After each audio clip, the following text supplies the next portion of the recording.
नमस्कार, India news देख रहे हैं आप। आपके साथ मैं अभिषेक पांडे और हमारे खास बुलेटिन मिडिल ईस्ट में महासंग्राम में आप सभी का स्वागत है। ईरान के खिलाफ अमेरिका इजराइल हमले का आज 7वां दिन है। इजरायली और अमेरिकी सेनाओं ने शुक्रवार को भी ईरान के अहम ठिकानों के ऊपर मिसाइलें दागी थीं और ईरान के इजरायली और खाड़ी देशों में अमेरिकी सैन्य ठिकानों के साथ अन्य जगहों पर भी हमले लगातार जारी हैं। 28 फरवरी को शुरू हुई इस जंग में ईरान के supreme leader Ayatollah Ali Khamenei की मौत हो गई। अमेरिका इजराइल 3 दिन में 5000 से ज्यादा बम गिरा चुके हैं। इससे ईरान में 1200 से ज्यादा लोगों की मौत हो चुकी है। आप समझिए क्या स्थितियां इस वक्त जो है वो बनती हुई नजर आ रही हैं। और मीडिया रिपोर्ट्स में दावा किया गया है कि ईरान ने गुरुवार रात को इजराइल के खिलाफ क्लस्टर बमों का इस्तेमाल किया और क्लस्टर में एक ही बम में कई बम होते हैं। ये तस्वीरें भी जिसकी आपके स्क्रीन पर चल रही हैं, इन तस्वीरों में आप देख सकते हैं किस तरीके से यहां पर क्लस्टर बम का इस्तेमाल किया गया है और किस तरीके से आसमान पूरा लाल नजर आ रहा है, मानो एक साथ आतिशबाजियां हो रही हों। लेकिन ये कोई साधारण आतिशबाजी नहीं, बल्कि यहां पर ये आतिशबाजी जो है वो अपने साथ मौत लेकर आई है, क्योंकि यहां पर क्लस्टर बम का इस्तेमाल किया गया है। और क्लस्टर बम वो खतरनाक बम होता है जिसमें एक बार में कई बम होते हैं। अब ईरानी हमले को लेकर बात करें। ईरानी हमले में गुरुवार रात दुबई की एक बिल्डिंग में आग लग गई। यह हमला किया गया और दुबई की ये बिल्डिंग थी जिसमें आग लग गई है। कुछ तस्वीरें अफरा तफरी के स्क्रीन पर देख सकते हैं किस तरीके से हमले के बाद इस बिल्डिंग में अफरा तफरी जो है वो देखने को मिली। इस तरीके से लोग जो है वो इधर उधर भागते हुए नजर आए और लोग डरे सहमे जो है वो नजर आए हैं। वो इन तस्वीरों में आप साफ तौर में देख सकते हैं कि लोग किस तरीके से यहाँ डरे सहमे नजर आए हैं। तो ईरान के खिलाफ अमेरिका इजराइल हमले का आज 7वां दिन है। इजरायली और अमेरिकी सेनाओं ने शुक्रवार को भी ईरान के अहम ठिकानों के ऊपर मिसाइलें दागी, अटैक किया और ईरान के इजराइल और खाड़ी देशों में अमेरिकी सैन्य ठिकानों के साथ अन्य जगहों पर भी हमले शुरू कर दिए गए हैं। 28 फरवरी को शुरू हुए इस महाजंग में ईरान के सुप्रीम लीडर आयतुल्लाह खामेनेई की मौत हो गई थी और अमेरिका इजराइल 3 दिन में 5000 से ज्यादा बम गिरा चुके हैं और इससे ईरान में 1200 से ज्यादा लोगों की मौत हो चुकी है। आप समझिए किस तरीके से लगातार मौतों के आंकड़े बढ़ते हुए नजर आ रहे हैं। और इस बीच कुछ तस्वीरें आपकी स्क्रीन पर चल रही हैं। आप देख सकते हैं किस तरीके से मीडिया रिपोर्ट्स में दावा किया गया है कि ईरान ने गुरुवार की रात को इजराइल के खिलाफ क्लस्टर बमों का इस्तेमाल किया और क्लस्टर बम में एक ही बम में कई बम होते हैं, जिसकी तस्वीरें भी आप देख सकते हैं। दूसरी तस्वीर है ईरानी हमले की, जहां गुरुवार रात दुबई में एक बिल्डिंग को निशाना बनाया गया। तीसरी तस्वीर है ईरान ने सेंट्रल इजराइल में गोले दाग दिए, जिससे कई जगहों पर आग लग गई। राहत और बचाव की टीमें मौके पर काम करती नजर आई। और अब बात चौथी तस्वीर को लेकर करेंगे। यह तस्वीर है बहरीन के जुफैर इलाके में स्थित हिल्टन होटल की, जहां रिपोर्ट के मुताबिक ये आग ईरान के ड्रोन हमले के बाद की लगी हुई तस्वीरें हैं। अब बात पांचवी तस्वीर की करेंगे, जहां ईरान ने शुक्रवार को कुवैत के अल जहरा इलाके में स्थित अली अल सलेम एयरबेस को निशाना बनाया। हमले के बाद एयरबेस के पास धुआं उठता नजर आया। और छठी तस्वीर को लेकर बात करें तो छठी तस्वीर है अमेरिका ने गुरुवार को कई ईरानी जहाजों को निशाना बनाया, टारगेट किया, अटैक किया।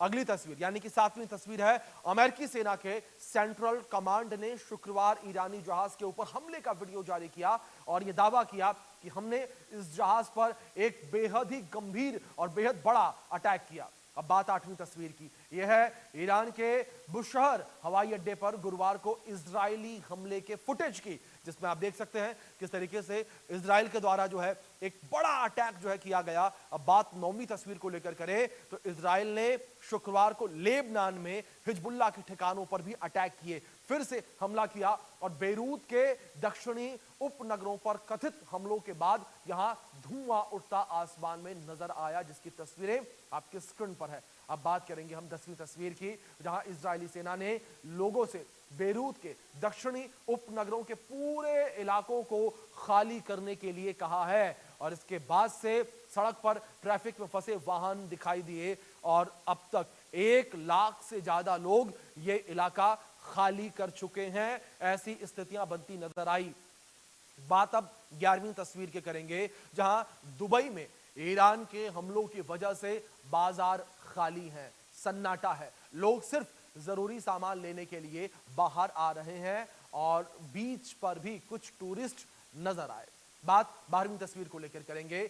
इटली की संसद के निचले सदन यानी कि लोअर हाउस में शुक्रवार को ईरान जंग पर चर्चा भी हुई। इस दौरान ग्रीन और लेफ्ट अलायंस के सांसद साथ ही साथ सदस्य अमेरिका विरोधी बैनर लेकर पहुंचे और यहां पर नारेबाजी करते हुए नजर आए हैं, जिसकी तस्वीरें भी आपके स्क्रीन पर हैं। इन तस्वीरों में देख सकते हैं किस तरीके से यहां पर इस पूरे हमले का विरोध किया गया और किस तरीके से यहां पर बैनर, तख्तियां, पोस्टर लिए हुए जो सांसद हैं वो यहां पर नजर आए हैं लोअर हाउस में, जिसकी ये तस्वीरें आपके स्क्रीन पर हैं। एक एक करके आप ये सारी तस्वीरें जो है वो देख सकते हैं किस तरीके से स्थितियां इस युद्ध के बीच बनी नजर आ रही हैं, किस तरीके से यहां पर जो तबाही है वो देखने को मिल रही है और लगातार तबाही का मंजर जो है वो देखने को मिल रहा है। और तस्वीरों के माध्यम से आप तक भी ये अपडेट हम पहुंचाने की कोशिश कर रहे हैं कि इस वक्त क्या स्थिति जो है वो बनी हुई नजर आ रही है, वो इन तस्वीरों में आप साफ तौर पर देख सकते हैं। अब बात करेंगे अपनी ही चाल में फंसे हुए इस्लामाबाद को लेकर। बड़ी खबर निकलकर सामने आई है, पाकिस्तान ने अफगानिस्तान के बगराम एयरबेस पर हमला किया। ये बड़ी अपडेट है और पाकिस्तान ने हमले में एक विमान, हैंगर और 2 गोदाम नष्ट कर दिए हैं। पाकिस्तानी हमले में तालिबान शासन को भारी नुकसान पहुंचा है, ये पाकिस्तान ने दावा किया। अफगानिस्तान में कहीं भी कार्रवाई कर सकते हैं, पाकिस्तान ने ये कहा है। ये बड़ी खबर निकलकर सामने आ रही है, पाकिस्तान ने कहा कि अफगानिस्तान में कहीं भी कार्रवाई कर सकते हैं। ये बड़ी खबर जो फिलहाल निकलकर सामने आ रही है, एक बड़ी कार्रवाई, एक बड़ा हमला यहां पर किया गया है। और जिस तरीके से पाकिस्तान ने अफगानिस्तान को निशाना बनाया तो अफगानिस्तान जो है वो भी अब जो है जवाबी कार्रवाई की बातें करता नजर आ रहा है। और अफगानिस्तान यानी कि तालिबान सरकार के द्वारा भी लगातार जो है पाकिस्तान के ऊपर हमले किए जा रहे हैं, जवाबी कार्रवाई की जा रही है। तो बगराम एयरबेस को निशाना यहां पर पाकिस्तान के द्वारा बनाया गया है। पाकिस्तान ने बगराम एयरबेस के ऊपर अटैक किया और पाकिस्तानी हमले में तालिबान शासन को भारी नुकसान की जानकारी सामने आ रही है। और कहा पाकिस्तान ने अफगानिस्तान में कहीं भी कार्रवाई कर सकते हैं। पाकिस्तानी हमले में एक विमान, हैंगर और 2 गोदाम के नष्ट होने की जानकारी सामने आई है। ये नुकसान तालिबानी सरकार को हुआ है। विमान, हैंगर और 2 गोदाम इस हमले में तबाह हो गए हैं, जिसको लेकर ये अपडेट निकलकर सामने आई है। तो पाकिस्तानी हमले में तालिबान सरकार को भारी नुकसान की जानकारी जो है वो निकलकर सामने आ रही है। तो दूसरी ओर आप इस पूरे विषय को समझिए किस तरीके से स्थितियां बनती हुई नजर आ रही हैं। सरकारी चैनल पीटीवी ने एक पोस्ट में कहा कि पाकिस्तान ने बगराम एयरबेस के ऊपर बड़ा हमला किया है और पाकिस्तान अफगानिस्तान जो है कि आक्रमणता के विरुद्ध जमीनी और हवाई अभियान जारी रखते हुए है। और पीटीवी अक्सर पाकिस्तानी हमलों की रिपोर्ट देने के लिए अज्ञात सुरक्षा सूत्रों का हवाला देता रहता है, लेकिन बगराम हमले के लिए उसने न्यूयॉर्क टाइम्स का हवाला दिया है। पीटीवी ने न्यूयॉर्क टाइम्स के हवाले से बताया कि बगराम हवाई अड्डे पर पाकिस्तानी हमले में एक विमान, हैंगर और 2 गोदाम नष्ट हो गए हैं, जिसकी उपग्रह तस्वीरें भी सामने आई हैं, यानी कि सैटेलाइट तस्वीरें निकलकर सामने आई हैं। चैनल ने कहा कि बगराम हवाई अड्डे पर पाकिस्तान के सफल अभियान से तालिबान शासन को भारी नुकसान पहुंचा। एक अज्ञात रक्षा विशेषज्ञ ने हवाले से चैनल ने कहा कि बगराम हवाई अड्डे को निशाना बनाकर पाकिस्तान ने तालिबान शासन को स्पष्ट संदेश दिया कि वो अफगानिस्तान में कहीं भी कार्रवाई कर सकता है। अपनी सैन्य चौकियों पर अफगान तालिबान की सैन्य कार्रवाई से तिलमिलाए पाकिस्तान ने अफगानिस्तान के बगराम एयरबेस को निशाना बनाया है और पाकिस्तान का आरोप है कि अफगानिस्तान अपनी धरती से आतंकवादी हमलों को रोकने में विफल हो रहा है और तालिबान इससे इनकार करता रहा है।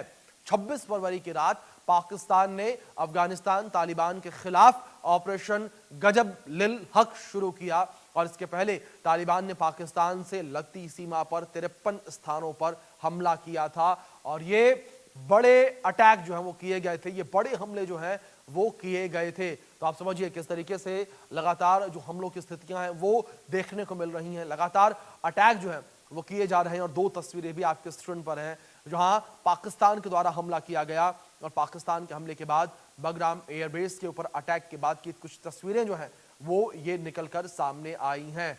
बगराम एयरबेस की ये सैटेलाइट तस्वीरें इस वक्त चर्चा का विषय बनी हुई हैं।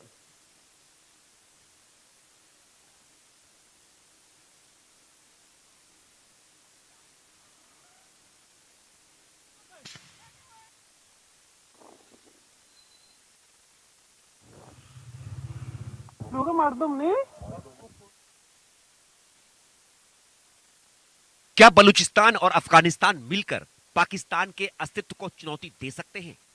ये सवाल इसलिए कि सूत्रों की माने तो अफगानिस्तान और बलूचिस्तान लड़ाकों में गठबंधन हो सकता है।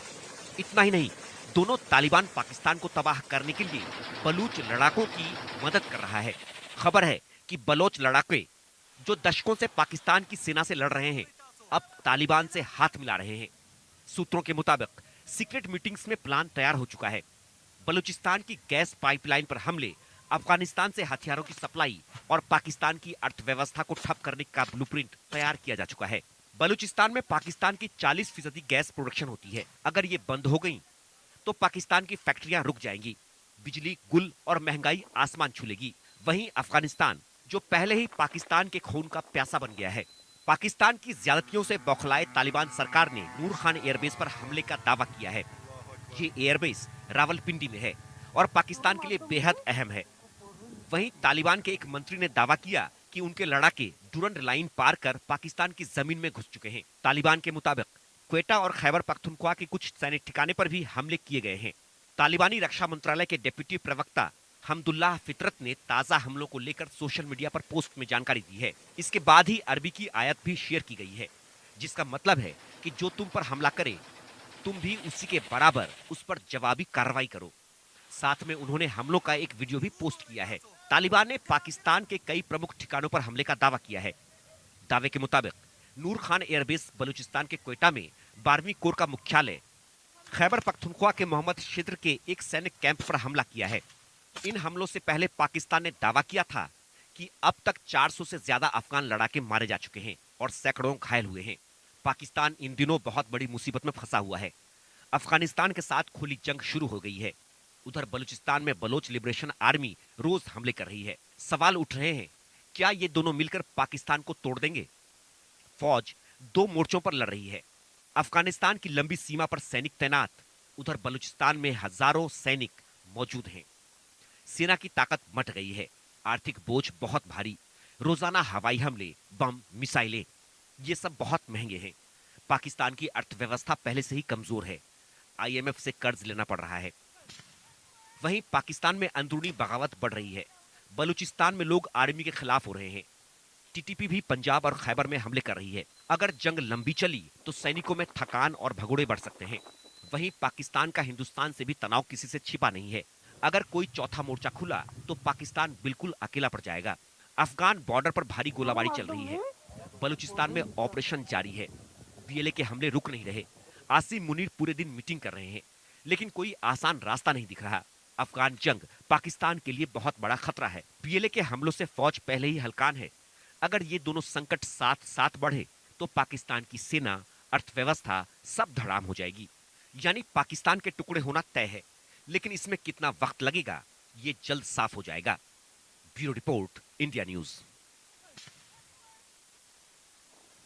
तो रिपोर्ट आपने देखी किस तरीके की स्थितियां जो है यहाँ पर ये बनी हुई नजर आ रही हैं और किस तरीके से यहाँ पर अफगानिस्तान पाकिस्तान जो है वो लगातार आमने सामने नजर आ रहे हैं। दोनों देश जो हैं वो एक दूसरे के सामने हैं, जहां अफगानिस्तान जो है वो भी पाकिस्तान के ऊपर लगातार हमले कर रहा है। डुरंड लाइन को लेकर बात करें तो पूरी की पूरी डुरंड लाइन पर इस वक्त जो है पाकिस्तान और अफगानिस्तान यानी कि तालिबानी सरकार आमने सामने है। दोनों एक दूसरे के ऊपर बड़े अटैक कर रहे हैं और इस बीच बगराम एयरबेस के ऊपर जिस तरीके से पाकिस्तान ने हमला किया है, इसको लेकर तालिबानी सरकार को भारी नुकसान हुआ है और जानकारों का यह भी कहना है कि तालिबानी सरकार जो है वो इसका बदला लेगी और तालिबानी सरकार के द्वारा पाकिस्तान के ऊपर पलटवार किया जाएगा।